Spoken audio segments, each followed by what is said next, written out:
Colony में sales tax inspector Sudarshan के यहाँ उनकी पुत्री के विवाह की तैयारियां जोरों पर थी।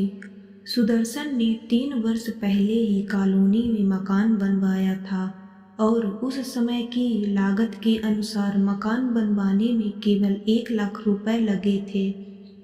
4 बड़े कमरे, बैठक, रसोई घर, हर एक कमरे से जुड़ा गुसल खाना, सामने सुंदर लॉन जिसमें तरह तरह के फूल लगे थे और पीछे एक बड़ा आंगन था। मकान की शान शौकत देखते ही बनती थी। उसी सुदर्शन के मकान के सामने आज विवाह की तैयारियां जोरों पर थी। पूरी सड़क घेर कर काफी दूर तक कनातें लगाई गई थी। शहर के सबसे नामी फर्म ने सजावट का ठेका लिया था। चांदी और सुनहरे तारों की लड़ियां, रंग बिरंगे बल्ब, सोफे और गद्दीदार कुर्सियां, झाड़ फनूस सभी से वह पूरा क्षेत्र सजा हुआ था। स्वागत द्वार के पास ही परंपरागत शहनाई वादन हो रहा था। उसके लिए भी प्रसिद्ध कलाकार बुलाए गए थे। जब मकान बना था तब भी पड़ोस में रहने वाले प्रोफेसर बलराम को बड़ा आश्चर्य हुआ था कि इतना रुपए सुदर्शन के पास कहाँ से आया। उन्हीं को नहीं, अन्य लोगों को भी इस बात का अचंभा हुआ था, लेकिन यह पूछने का साहस किसी में नहीं था। आज बलराम को सुदर्शन की पुत्री के विवाह पर की गई सजावट और शान शौकत देख कर विस्मय हो रहा था। बलराम 1000 रुपए वेतन पाकर भी कभी मकान बनवाने की कल्पना नहीं कर सके और 15 वर्ष से इस कॉलोनी में किराए के मकान में रह रहे थे। उनकी पत्नी कभी कभी व्यंग में कह दिया करती थी, जाइए देख ली आपकी प्रोफेसरी, इस मास्टरी लाइन में रखा ही क्या है। देख लो सामने वाले नायब तहसीलदार विजय ने कैसी शानदार कोठी बनवा ली है और उधर देखो थानेदार जय सिंह ने नए ढंग से क्या प्यारा बंगला बनवाया है। अपने बाई और सुदर्शन की कोठी तो देख ही रहे हो। दाई तरफ वाली विकास अधिकारी रतनचंद की कोठी पर भी नजर डाल लो। इन्हें क्या तनख्वाह मिलती है। सच तो यह है कि शायद तुमसे आधे से भी कम तनख्वाह मिलती होगी, लेकिन देख लो क्या ठाठ है। सभी के बच्चे कॉन्वेंट स्कूल में पढ़ रहे हैं, फल और मेवों से घर भरे हुए हैं और एक हम लोग हैं, ना ढंग से खा पाते हैं और ना पहन पाते हैं। वही कहावत हुई ना, नाम बड़े और दर्शन छोटे। बलराज पत्नी की बातों पर अक्सर झुझलाया करते थे, किंतु वह जानते थे कि उनकी पत्नी की बातों में दम है, गहरी सच्चाई है। वह आज तक नहीं समझा सके कि इन लोगों के पास इतना पैसा कहाँ से आ रहा है, कैसे वे इतना बढ़िया शान शौकत भरा जीवन बिता रहे हैं और वह ऐसा क्यों नहीं कर पाते। बलराज जैसे ही सीधे साधे प्रोफेसर इस प्रश्न का उत्तर खोजने पर भी नहीं ढूंढ पाते थे। वह एक कॉलेज में भारतीय इतिहास के प्राध्यापक थे। प्राय उनका अधिकांश समय गहरे अध्ययन और चिंतन मनन में ही बीतता था। परिवार में पत्नी के अलावा एक बड़ा पुत्र और 2 पुत्रियां थीं। पुत्र केवल बीए तक ही पढ़ सका और एक फर्म में विक्रय प्रतिनिधि को गया। उनकी दोनों लड़कियों ने अवश्य एमए बीएड कर लिया था। तीनों बच्चे बहुत सुंदर थे।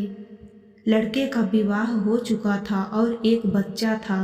लड़कियों के विवाह की चिंता उन्हें परेशान किए हुए थी। कई वरों को उन्होंने देख लिया था और कई वर और उनके माता पिता उनकी पुत्रियों को देख चुके थे, किंतु फिर भी कहीं बात तय नहीं हो पाई थी। वह काफी परेशान थे। सोचते थे कि दोनों ही लड़कियां विवाह योग्य हैं, 2-4 दिन के अंतर से दोनों का ही विवाह कर देंगे, लेकिन जब वर मिलेगा तभी तो विवाह होगा, किंतु वर कहाँ मिले। उनकी नज़र सुदर्शन की कोठी की ओर चली गई। इस समय तक पंडाल भर चुका था। बड़े बड़े सेठ साहूकार अपनी अपनी कारों में आए थे। आखिर आते क्यों नहीं? सुदर्शन सेल टैक्स इंस्पेक्टर जो था, इसलिए शहर के व्यापारी वर्ग के सभी गणमान्य व्यक्ति वहां उपस्थित थे। बलराज चौके। ओह, वे व्यर्थ की बातें क्यों सोच रहे हैं? उन्हें भी अब सुदर्शन के यहाँ पहुँच जाना चाहिए। घर की महिलाएं पड़ोस में जा चुकी थी। घर में अब उनके सिवा कोई नहीं था। वह भी जल्दी जाना चाहते थे, किंतु मन में अनजाने ही एक ऐसी अव्यक्त वेदना घर कर गई थी कि हृदय पर उन्हें एक भारी बोझ सा अनुभव हो रहा था। वह शायद अपनी पुत्रियों के विवाह तय न हो पाने के कारण था। पटाखों और बैंडबाजों की आवाज से उनकी विचारधारा टूटी। ओह, बारात आ गई। बलराज तुरंत दरवाजे पर ताला लगाकर पड़ोस में लपके। बारात अब बिल्कुल नजदीक आ चुकी थी और बैंड के शोर में ट्विस्ट नाच अपनी चरम सीमा पर था। आगत अतिथिगण उठकर खड़े हो गए थे। उनमें से कुछ आगे बढ़कर नाच देखने लगे। वर का सजाया सजाया घोड़ा स्वागतम वाले द्वार के बिल्कुल निकट आ गया। परिवार की महिलाओं द्वारा अब वर का स्वागत हो रहा था। फूलों का सेहरा उठकर वर के माथे पर तिलक किया जा रहा था। वर के मुख को देखते ही उत्सुकता से बलराम ने भीड़ में सिर उठाकर उसके मुख को देखा तो वह बुरी तरह चौंक गए। वर का मुख उनका अत्यंत जाना पहचाना था। बलराज का पूरा शरीर पसीने से भीग गया। यह सब कैसे हुआ? सचमुच यह कैसे हुआ? अशोक यहाँ कैसे आ गया? लगभग 3 महीने पहले यही अशोक अपने पिता, भाई, माँ तथा बहन के साथ उनकी पुत्री रुचि को देखने उनके यहाँ आया था। उस दिन उन्होंने भी अपने आस पड़ोस के 4 आदमियों को इकट्ठा कर लिया था, जिसमें पड़ोस के सुदर्शन का परिवार भी सम्मिलित था। राज को वह दिन अच्छी तरह याद था। अशोक अत्यंत सुंदर व सुसंस्कृत नवयुवक था। वह अच्छे पद पर था। एकाध वर्ष में स्टेट बैंक की किसी शाखा का मैनेजर बनने वाला था। उनके एक मित्र ने उससे तथा उसके परिवार से बलराम का परिचय कराया था। लड़का उन्हें बहुत पसंद आया था और उन्होंने अपनी रूपमती पुत्री रुचि का उससे विवाह कर देने का निश्चय कर लिया था। निश्चय कर लेना एक बात है और कार्य रूप में परिणत करना दूसरी बात है। उनकी हार्दिक इच्छा होने के बावजूद अशोक और रुचि का विवाह तय नहीं हो सका था। इसमें सबसे बड़े बाधक अशोक के पिता थे। उनके उस समय कहे गए शब्द अब बलराज के कानों में गूंज रहे थे। प्रोफेसर साहब, यह ठीक है, आप एक बड़े कॉलेज में प्रोफेसर हैं। यह भी सही है कि आप अच्छी तनख्वाह पाते हैं, लेकिन यह बताइए आप हमें क्या दे सकते हैं? मेरा लड़का MA BCom है और बैंक में बड़ा अफसर होने जा रहा है। हमने उसकी पढ़ाई लिखाई पर 40-50 हजार से ऊपर खर्च दिया है और अफसर बनवा दिया है, इसलिए ना कि हमें यह सब रुपया वापस मिल जाएगा। उन्होंने रुककर फिर कहा, यदि आप हमें 1 लाख रुपए नगद दे सकते हैं और लड़की के जेवर कपड़ों के अलावा फ्रिज, रंगीन टेलीविज़न और स्कूटर दे सकते हैं तो मिलाइए हाथ। बात अभी और इसी समय पक्की समझिए, नहीं तो हमें माफ़ कीजिए। बलराज उस मांग को सुनकर अत्यंत विचलित हो गए थे। वह मात्र एक प्रोफेसर थे जिसके पास वेतन और कुछ परीक्षाओं में परीक्षक होने से प्राप्त धन की आमदनी थी। वह दहेज को सदा समाज और देश के लिए अभिशाप समझते रहे, इसलिए उन्होंने अपनी आदर्शवादिता का निर्वाह करते हुए अपने पुत्र के विवाह में कुछ नहीं लिया था। उन्हें अपनी पुत्र वधू पसंद आ गई थी और वह प्रसन्नता के साथ उसे अपनी बहू बनाकर ले आए थे। वह उससे आज भी पूर्णतया संतुष्ट थे। उन्हें कभी भी उससे या उसके परिवार से शिकायत नहीं हुई थी। वे यही सोचते थे कि जब मैंने अपने पुत्र के विवाह में कुछ नहीं लिया तो मेरी पुत्रियों के विवाह में भी मुझसे कोई कुछ नहीं मांगेगा। किंतु आज उनका वह स्वप्न छिन्न भिन्न हो गया। वह पराजित हो गए। उनके सम्मुख ठोस यथार्थ आ चुका था। उन्होंने बड़े निराशा भरे स्वर में अशोक के पिता से कहा था, आपकी मांग ऐसी है कि मुझ जैसा अध्यापक कभी पूरी नहीं कर पाएगा। कैलाश जी, एक पिता का सबसे बड़ा कर्तव्य यही है कि वह अपने संतानों को अच्छी से अच्छी शिक्षा देकर हर रूप में योग्य व समर्थ बनाकर उनका जीवन व्यवस्थित कर दे। वह कर्तव्य मैंने कर दिया है। मेरी लड़की अत्यंत सुंदर होने के साथ साथ MA B.Ed है, गृह कार्य में पूर्णतया दक्ष है। मुझे विश्वास है कि जहाँ भी जाएगी वह घर उसे पाकर सुखी होगा। मैं आपको केवल एक ही भरोसा दे सकता हूँ कि अपने सामर्थ्य से बढ़कर अच्छे से अच्छा विवाह करूँगा और आपको संतोष देने का प्रयत्न करूँगा, लेकिन किसी भी चीज को देने का वादा नहीं कर सकता। और कैलाश जी अपने पुत्र अशोक को लेकर वापस चले गए थे। बलराज की पुत्री का विवाह तय नहीं हो पाया था। उस दिन वह बेहद निराश और मायूस रहे। उन्होंने उस दिन खाना नहीं खाया और किसी से बोले भी नहीं। जीवन में पहली बार उन्हें यथार्थ के ठोस धरातल का एहसास हुआ था। वह जान गए थे कि यह दुनिया अब उनके सपनों की दुनिया नहीं रही। यह बहुत बदल गई है, सचमुच बेहद बदल गई है। अब वही लड़का अशोक वर के रूप में सामने खड़ा था और वह भी पड़ोसी सुदर्शन के यहाँ। यह क्या सुदर्शन ने अशोक के पिता की पूरी मांगे मान ली? लेकिन यह कैसे हो सकता है? सुदर्शन के पास इतना रुपया कहाँ से आया? और उनकी लड़की भी तो अत्यंत कुरूप और मात्र इंटर पास है। अशोक को तो सुंदर लड़की चाहिए थी। क्या अशोक ने उसे पसंद कर लिया? वह अपने कंधे पर किसी के हाथ की थपथपाहट से चौंके। सड़क के उस पार की कोठी के मालिक रमेंद्र बगल में खड़े थे। उन्होंने पसीने से भीगा अपना चेहरा उनके मुख पर टिका दिया और खोए खोए से देखते रहे।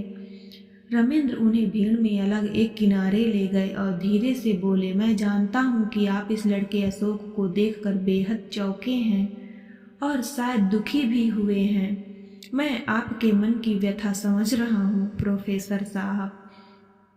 बात इतनी है कि आजकल वरों की नीलामी हो रही है। जो जितनी अधिक ऊंची बोली लगाएगा वह अपनी पुत्री का विवाह कर पाएगा।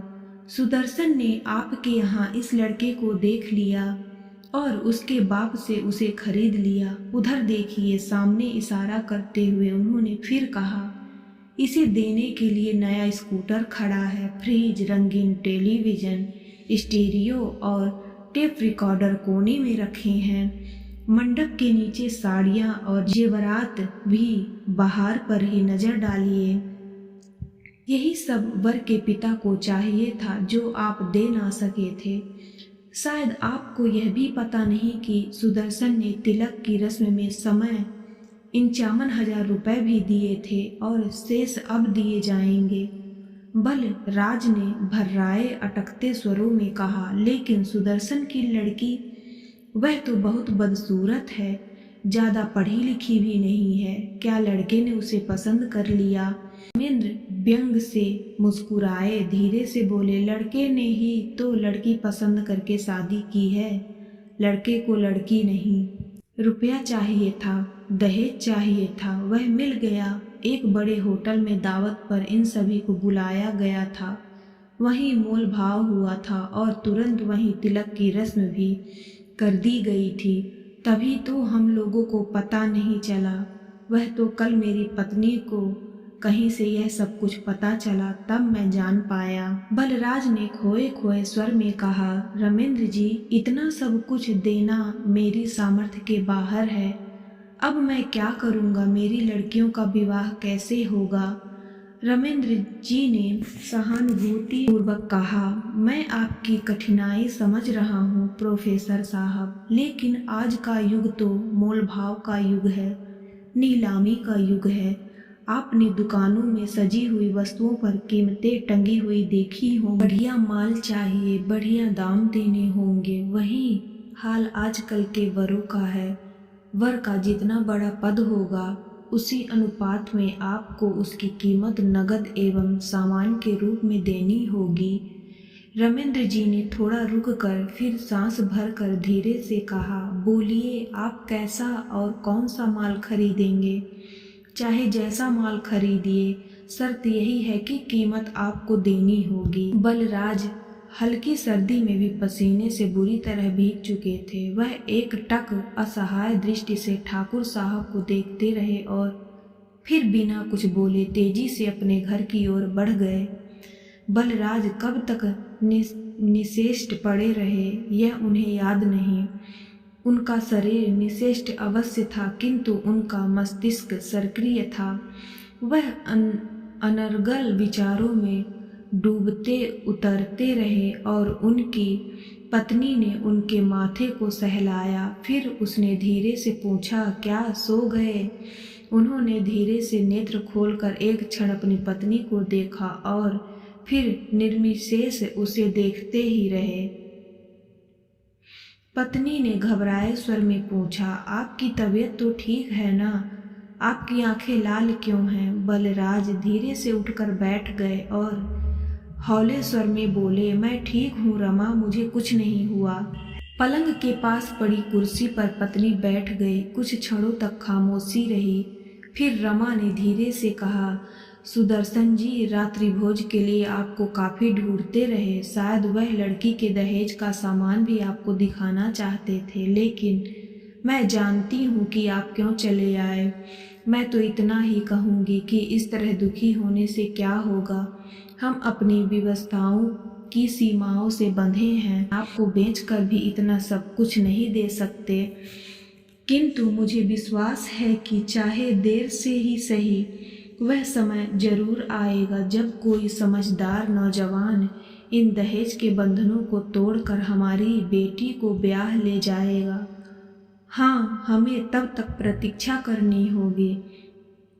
बलराज ने भर्राए स्वर में कहा, नहीं रमा, ऐसा विश्वास व्यर्थ है। सोने और चांदी से चमकचमाते इस युग में हम सीमित साधनों वाले इंसान जिंदा नहीं रह सकते।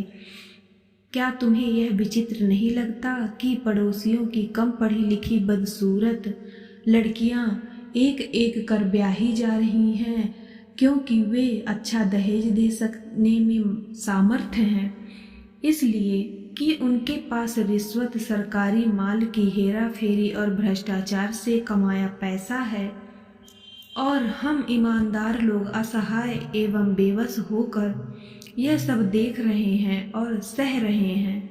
रमा, आज धन और पैसे का बोलबाला है। चांदी के जूते के सामने इंसान ने अपनी शर्म, हया, इज्जत, आबरू, मान, अपमान सभी को ताक पर रख दिया है। इंसान सरे बाजार बिक गया है, नीलाम हो गया है।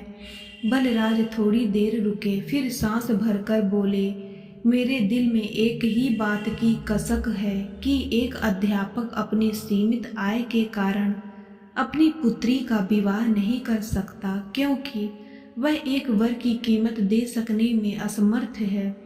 वर पक्ष वाले भी इसीलिए अध्यापकों के पास नहीं आते। तब समाज का यह प्रबुद्ध वर्ग कहाँ जाए, क्या करे? मैं जानता हूँ कि इस प्रश्न का उत्तर मैं या तुम नहीं दे सकते। इस प्रश्न का तो पूरे समाज को ही उत्तर देना होगा। पत्नी की ओर से कोई उत्तर नहीं मिला, केवल हल्की सिसकियों की आवाज़ सुनाई देती रही।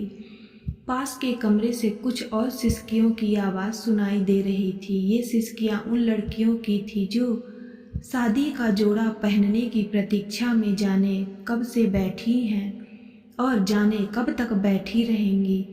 पता नहीं उनके सपनों का राजकुमार कब घोड़े पर चढ़कर उन्हें लेने आएगा।